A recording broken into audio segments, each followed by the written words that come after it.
সেই সময় পৃথিবীর মানুষ আল্লাহকে ভুলে গিয়েছিল। মূর্তি পূজা, অন্যায় আর অহংকারে ভরে গিয়েছিল চারপাশ। তখন আল্লাহ নবী হিসেবে পাঠালেন হযরত নূহ আলাইহিস সালামকে। তিনি মানুষকে বলতেন, তোমরা এক আল্লাহর ইবাদত করো। কিন্তু মানুষ তার কথা শুনত না, বরং ধনী ও ক্ষমতাবান লোকেরা তাকে উপহাস করত। বহু বছর দাওয়াত দেওয়ার পরেও খুব কম মানুষ ঈমান আনল। তখন আল্লাহ তাআলা নির্দেশ দিলেন, নূহ, তুমি একটি বিশাল নৌকা তৈরি করো। নূহ আলাইহিস সালাম আল্লাহ তাআলার নির্দেশ পেয়ে সাথে সাথে কাজ শুরু করে দিলেন। কিন্তু সমস্যা হলো, সেখানে কোনো নদী ছিল না, না ছিল কোনো সমুদ্র। মরুভূমির মাঝে বিশাল নৌকা বানাতে দেখে মানুষ হেসে উঠল। তারা বলতে লাগলো, নদী নেই তবুও নৌকা? নূহ তো পাগল হয়ে গেছে। কেউ আঙুল তুলে হাসতে লাগলো, আবার কেউ বা তাকে অপমান করতে লাগলো।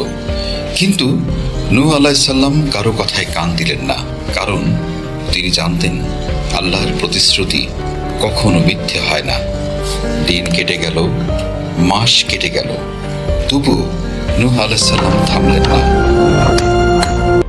রোদে ধুলোয় ক্লান্ত শরীর নিয়ে তিনি কাজ করে গেলেন, কারণ সত্যিকারের ঈমান মানে হলো মানুষের কথার চেয়ে আল্লাহ তাআলার কথাকে বড় মনে করা। তারপর একদিন আকাশ কালো হয়ে গেল, শুরু হলো প্রবল বৃষ্টি, এবং সেই বৃষ্টি 40 দিন পর্যন্ত স্থায়ী ছিল।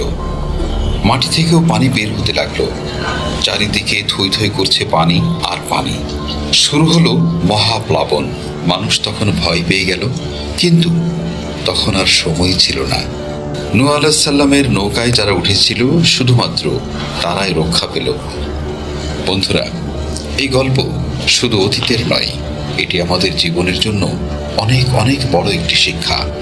আজ আপনি যদি ভালো কোনো কাজ শুরু করেন, মানুষ হয়তো হাসবে, আপনাকে ছোট করবে, কিন্তু মনে রাখবেন, যদি আপনার উদ্দেশ্য সৎ হয় আর আল্লাহ তাআলার উপর যদি ভরসা থাকে, তাহলে একদিন নিশ্চয়ই আপনিও সফল হবেন। মানুষের উপহাস সাময়িক, কিন্তু ধৈর্য ও বিশ্বাসের ফল চিরস্থায়ী। তাই বন্ধুরা, ধৈর্য ধরুন, আল্লাহর পরিকল্পনা সবসময় সেরা।